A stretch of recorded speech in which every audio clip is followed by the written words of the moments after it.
You know, my reasons to be here can't change with my circumstances, guys. I got off probation and didn't have to pee in the cup no more. So I stopped coming. I got more money, so I stopped coming.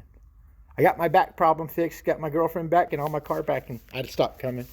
So my reasons to be here can't change with my circumstances. Because guess what? I got put back on probation. Then I got put in jail, and guess what? I stayed sober in jail. Then guess what? They let me out. My reasons for being here can't change. My reasons for being here has got to be because I want to change. So forgiveness, loving from people from a distance has become easy for me. You know, when I'm in line at HEB and I see somebody really impatient having a bad day, you know what I know? And they yell at the cashier. You know what I realize?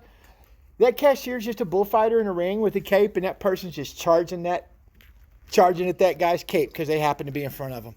And people do that to me. So, you know, what I have to look at for my forgiveness is what parts of self are affected by me. Have I done step 4, number 1? If I haven't done the steps, it's not going to make much sense. Step 4, there's 7 parts of self. One of them is money. One of them is my pride. One of them is my sex life. It's the things that make all of us human.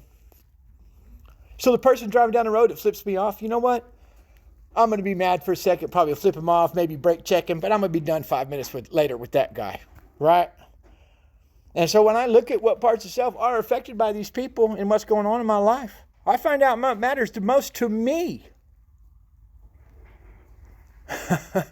Why bother even look if I'm right? That's the biggest problem. Because my pride stops me from looking. And that's always going to be the biggest problem. I don't have enough humility to consider that I might be viewing them wrong.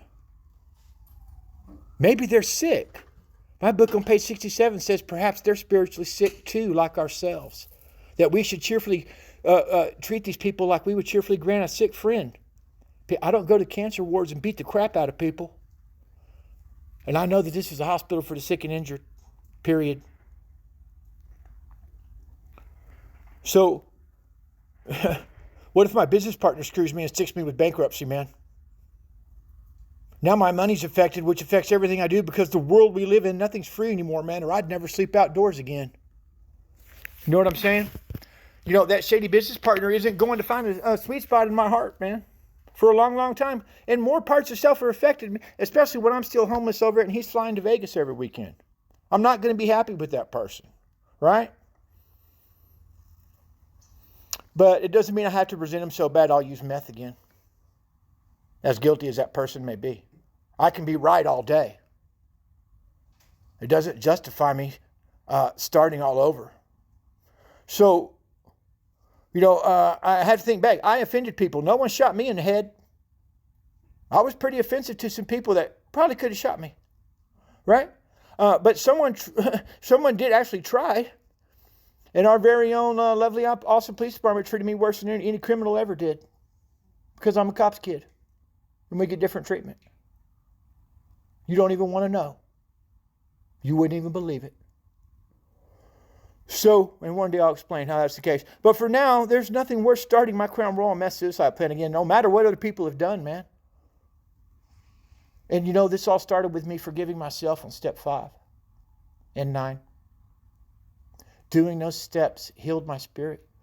If I can't be happy with myself, I'm never going to forgive anybody else. And you know, I also got to remember at the end of every meeting, we share the Lord's Prayer. And in that prayer it says, please forgive me my trespasses as we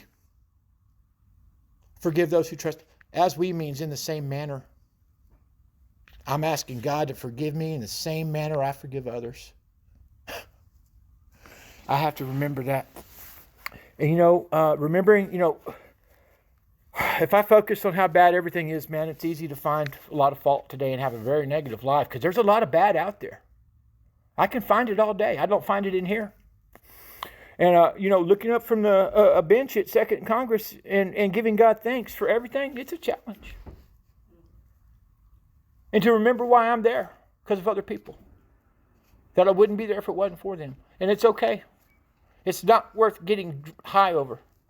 And, you know, remembering how I used to act before I spend time doing anything else on any situation, If God is in my conscious thought life, I'll be speaking to a universal idea of God brought about by the steps, man, and the principles behind him. See, my Bible and my big book were telling me the same thing my whole life: love and forgiveness and tolerance. But, page 161, I'll end with this. Page 161 says, being erected in the same vessel, being restored and united under one God. Bill told me we have a universal idea of God here.